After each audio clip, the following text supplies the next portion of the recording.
au nom de notre père politique, spirituel et idéologique, Moïse Katumbi, celui qui porte la nation congolaise dans son cœur et dans sa prière pour que cette histoire prenne fin et dans peu de temps.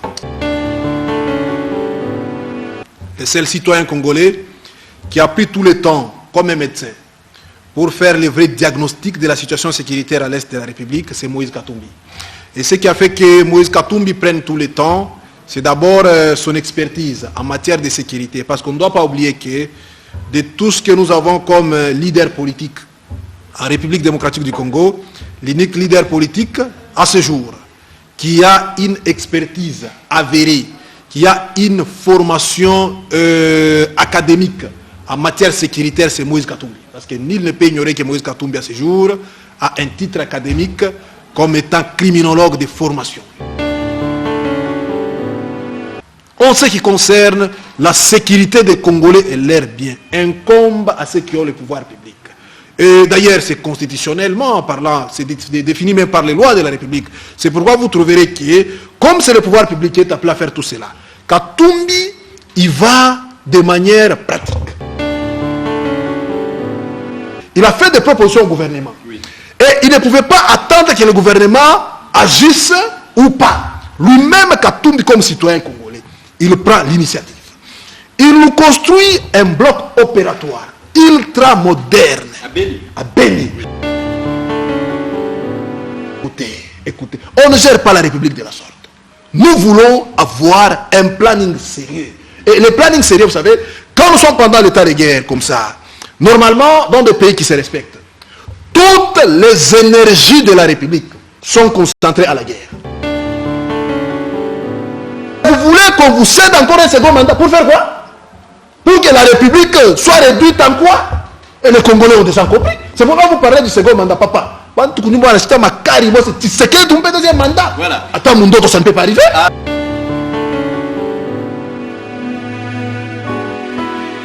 Mesdames et messieurs, bienvenue dans cette émission Dis-moi tout, une émission qui passe sur différentes plateformes. Merci beaucoup à vous tous qui nous regardez à l'instant, ça nous fait énormément plaisir. Alors aujourd'hui, nous allons parler de l'actualité qui prévaut en République démocratique du Congo. Il s'agit bien de la guerre, n'est-ce pas, qui sévit à l'est du pays. Alors nous avons invité pour analyser cette question un criminologue, un analyste politique, quelqu'un qui maîtrise bien la question sécuritaire. Il est également cadre du parti politique Ensemble pour la République de Moïse Katumbi Tchapou. Il s'agit bien de John Bangou. Bienvenue sur ce plateau.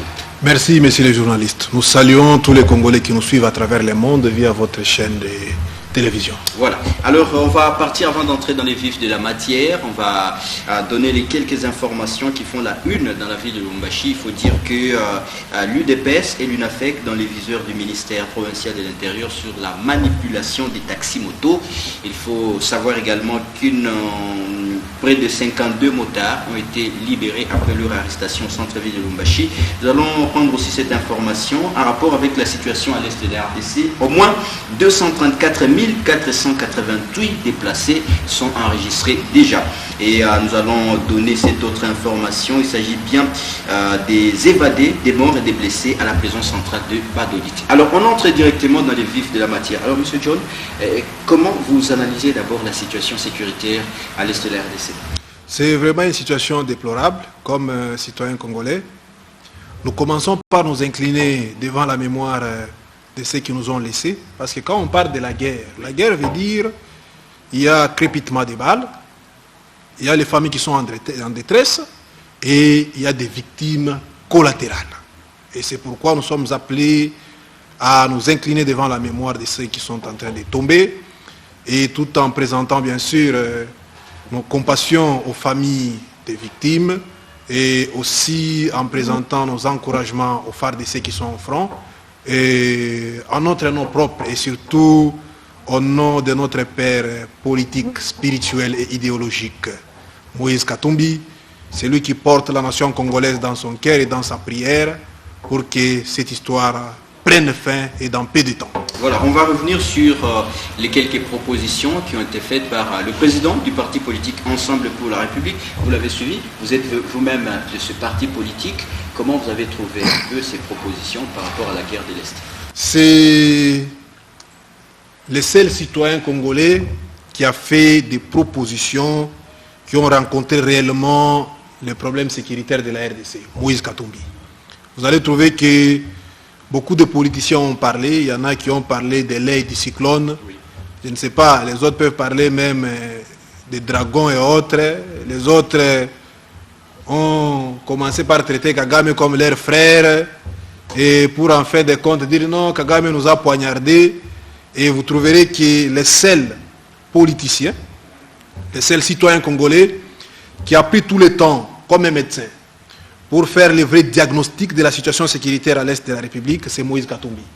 Et ce qui a fait que Moïse Katumbi prenne tout le temps, c'est d'abord son expertise en matière de sécurité, parce qu'on ne doit pas oublier que de tout ce que nous avons comme leader politique en République démocratique du Congo, l'unique leader politique à ce jour qui a une expertise avérée, qui a une formation académique en matière sécuritaire, c'est Moïse Katumbi. Parce que nul ne peut ignorer que Moïse Katumbi à ce jour a un titre académique comme étant criminologue de formation. Et c'est pourquoi on trouve que quand Moïse était en train de voir tout le monde aller dans tous les sens, on a compris que les gens parlaient, bien sûr, parlotaient, parce qu'ils le faisaient de manière amateur. Mais il fallait tout simplement une proposition qui relève d'un expert de Moïse Katumbi. C'est pourquoi vous allez trouver que dans sa proposition, il y va, bien sûr, avec des points très pratiques, très pragmatiques. Et une fois tous ces points-là mis en application par ceux qui ont le pouvoir régalien, vous trouverez que cette histoire de la guerre ne fera qu'appartenir à l'histoire. Et c'est pourquoi, quand nous voulons d'abord voir les propositions qui ont été faites par Moïse Katumbi, on peut commencer par la proposition, la première, où Moïse Katumbi, comme un expert en matière de sécurité, comme quelqu'un qui a des difficultés à fermer l'œil, Moïse Katumbi, comme quelqu'un qui ne supporte pas voir une seule goutte de sang d'un Congolais couler, a trouvé que le gouvernement de la République est appelé à accomplir sa part. Oui.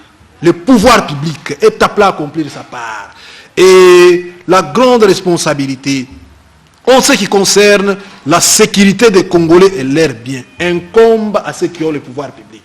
Et d'ailleurs, c'est constitutionnellement parlant, c'est défini même par les lois de la République. C'est pourquoi vous trouverez que, comme c'est le pouvoir public qui est appelé à faire tout cela, Katumbi, il va de manière pratique. Il demande au gouvernement de la République de commencer d'abord par voir ceux qui sont au premier front. Les militaires, pour dire, il oblige, il demande, Moïse Katumbi, au pouvoir public de voir dans la mesure du possible comment revoir la façon dont nos militaires sont traités. Avec son cœur humain, Katumbi a des difficultés à dormir. En voyant un militaire congolais toucher les miettes qu'il touche comme solde, Katumbi ne comprend pas et il n'arrive pas à fermer l'œil. C'est pourquoi, comme il trouve que la motivation fait partie des éléments qui font que le travail soit efficace et efficient. Oui. Et en sa qualité de manager, qu'est-ce qu'il dit?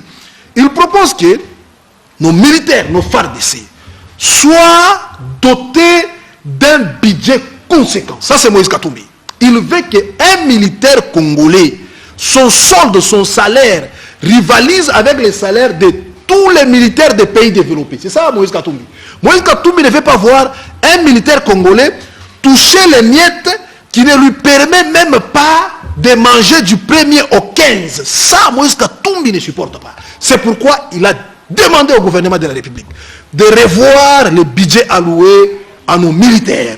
Pourquoi revoir le budget alloué à nos militaires? Parce que, d'ailleurs même en français on le dit, un ventre affamé, c'est un ventre qui a des difficultés à comprendre certaines choses. Et au-delà de ça, vous trouverez que, comme le militaire n'est pas un élément isolé, oui. Il a une famille. Il a une famille. Oui. Et Katumbi étant manager, étant expert en matière de sécurité, c'est que le militaire qui est au front, son moral, le militaire qui est au front, bien sûr, sa détermination dépend aussi de la manière dont sa famille qui est restée au camp est traitée. Et Katumbi, comme expert en matière de sécurité, comprenant tout ça, il a dit non, Au-delà du sol des militaires, du traitement, on doit voir la famille. On doit voir la femme, on doit voir les enfants. Parce qu'un militaire qui est au front, qui reçoit un coup d'appel, on lui dit non, non, les enfants ne sont pas partis à l'école parce que ça fait 2 jours, ils ne mangent pas. Mais écoutez, comment sera le mental ou encore le moral de ces militaires-là? Et c'est pourquoi il a dit, on doit voir aussi ça. Au-delà de ça, quand les militaires qui sont au front, bien sûr, c'est comme nous l'avons dit dès l'entame, c'est pendant la guerre. Il y a toujours des victimes collatérales. Mais lorsque le malheur nous arrive, nous Congolais, il y en a parmi nous qui partent. Mais comment prendre en charge les veuves et les orphelins? Vous voyez? Ça, c'est la réflexion de Katumbi. Comment prendre en charge les veuves et les orphelins des militaires? C'est là où il a proposé encore au gouvernement de pouvoir mettre les mécanismes appropriés sur pied pour que nos militaires qui sont en fond soient bien traités et les femmes et les enfants qui sont restés soient bien traités. Et au cas où il y a un malheur qui nous arrive pour le décès, la veuve et les enfants soient pris en charge de manière conséquente. Au-delà de ça, pour montrer que Katumbi est un don de Dieu pour la République. Il fait même ce que le gouvernement congolais n'a jamais fait. Depuis, je vous dis, depuis l'indépendance de la RDC, jusqu'à ce jour, ce que Katumbi est en train de faire pour sauver la vie de nos militaires, pour sauver la vie de nos compatriotes qui sont en guerre à l'Est, aucun citoyen congolais ne l'avait fait avant Katumbi. Vous trouverez qu'il a fait des propositions au gouvernement. Oui. Et il ne pouvait pas attendre que le gouvernement agisse ou pas. Lui-même, Katumbi, comme citoyen congolais, il prend l'initiative. Il nous construit un bloc opératoire ultra moderne à Beni. Oui. Parce que tous les Congolais savent que, et d'ailleurs les témoignages nous arrivent, lorsqu'on voit même les images, on trouve que nos compatriotes qui sont à Beni, en pleine guerre, avaient des difficultés très sérieuses. Quelqu'un peut être touché par, bien sûr, les effets de la guerre et a des difficultés à se faire opérer. Et parfois, il fallait quitter Beni, aller à Kin, parfois aller à Goma. Et ces trajets-là, bien sûr, n'avons pas des moyens, bien sûr, de transport assez sophistiqués. Et les autres pouvaient perdre la vie en cours de route. Et quand Katumbi a vu ça, il ne pouvait pas dormir. Il a dit, ça doit prendre. Sans attendre le gouvernement. C'est que même le gouvernement n'a pas fait. Katumbi a pris tout son temps. Et il va mettre une structure médicale ultra moderne. Je pense que les images sont en train de passer. Et tous ceux qui nous suivent en ce moment constatent que Katumbi est plus qu'un don du Seigneur pour la RDC. Et ceux qui nous suivent à l'Est, vous savez, quand nous sommes par exemple dans des villes comme Lubumbashi, on peut trouver que non, il y a encore rien. Mais lorsque vous avez quelqu'un par exemple à l'Est, qui a vu ses intestins crevés par une balle, et il lui faut au moins 10 minutes pour extraire la balle, et il n'y avait pas de structure, Katumbi va amener les matériels de l'Afrique du Sud. Aujourd'hui, là, la balle peut atteindre quelqu'un et dans moins de 5 minutes, on extrait la balle et la vie est sauvée. Vous voyez, ça c'est Moïse Katumbi. Même le gouvernement qui a tous les moyens de la République n'arrive pas à faire ça. Ça c'est Moïse Katumbi. Et c'est pourquoi je vous dis que quand nous voyons les propositions de Katumbi, nous les mettons ensemble avec ce qu'il est en train de réaliser sur le terrain. On trouve que nous sommes sur la bonne voie. Et même nos compatriotes aujourd'hui qui sont à Beni, qui sont partout, il y a encore l'insécurité, sont en train de comprendre qu'au-delà de tout, d'ailleurs on a parlé rien que de la première proposition des militaires, et au-delà de tout, vous allez trouver qu'il y a d'autres propositions, bien sûr, peut-être on en parlera aussi avec l'État. Oui.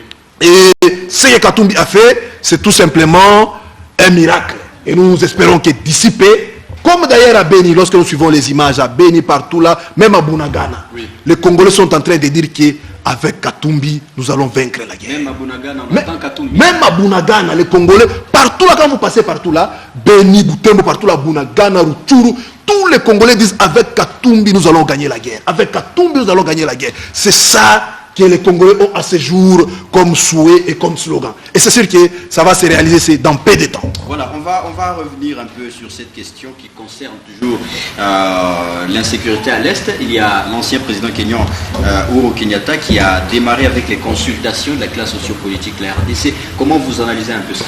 Bon, c'est normal qu'il fasse les consultations qu'il a fait, c'est normal. C'est normal qu'il fasse les consultations. Oui. Sauf qu'on doit comprendre ceci. Je viens de le dire.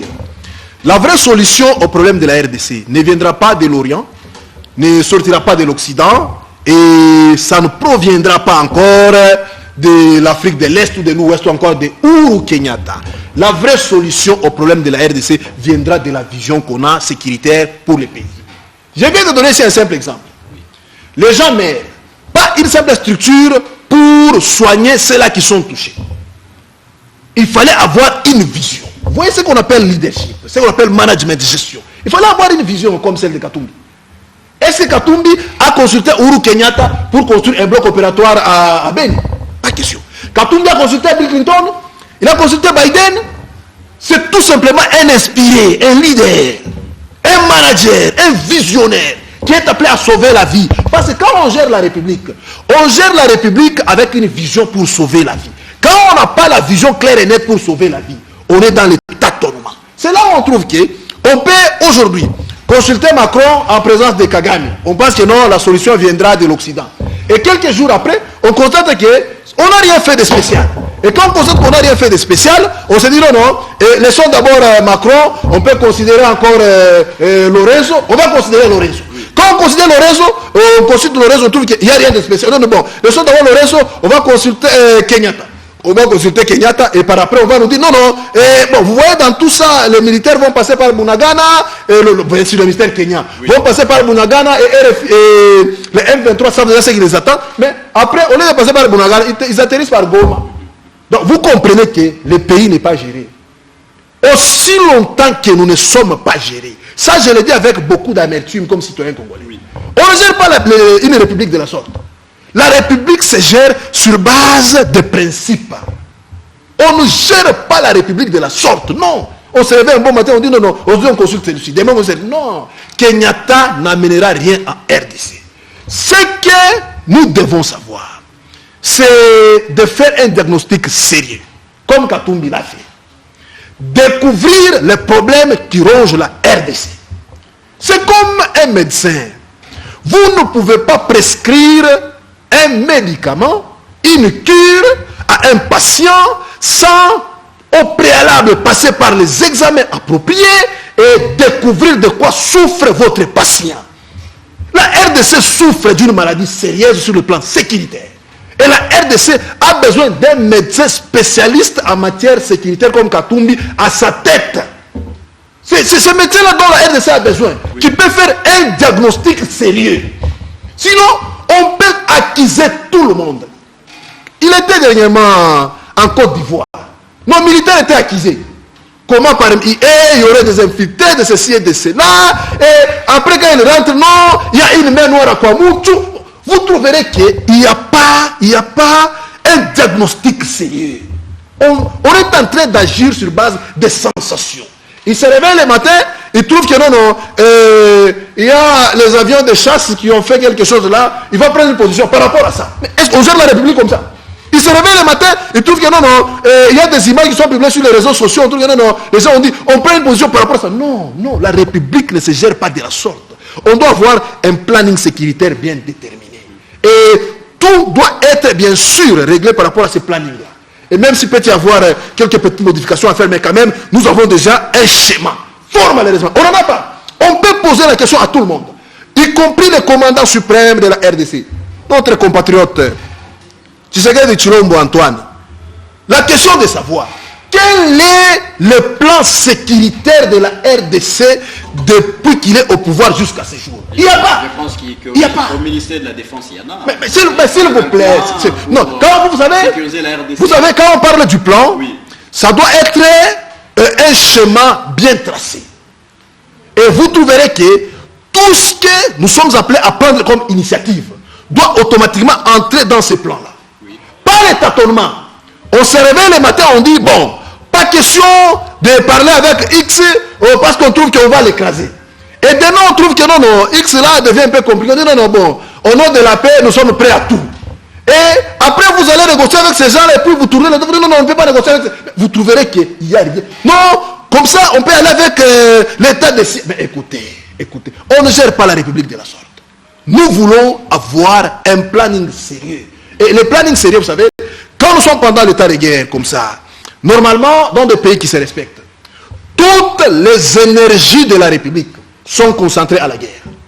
Parce que aucun pays au monde ne peut prétendre avoir le développement sans sécurité. Ça n'existe pas. Oui, il faut une sécurité. Tout à fait. Aucun investisseur sérieux ne peut venir avec ses millions, mettre dans un pays où il sait que demain Bounagana peut tomber entre les mains des rebelles ou encore terroristes. Aucun investisseur sérieux.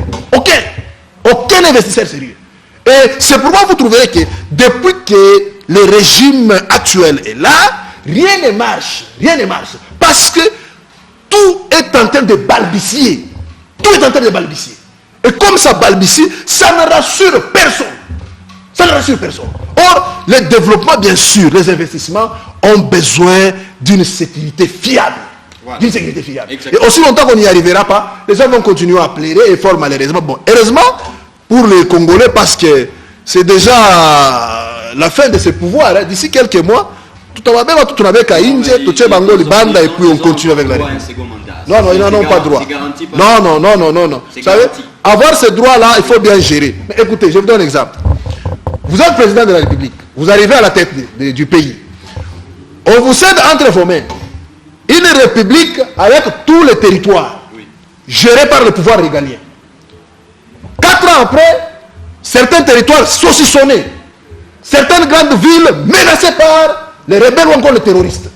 Et vous voulez qu'on vous cède encore un second mandat pour faire quoi? Pour que la République soit réduite en quoi? Et les Congolais ont déjà compris. C'est pourquoi vous parlez du second mandat, papa. C'est ce que tu deuxième mandat. Attends, mon dos, ça ne peut pas arriver.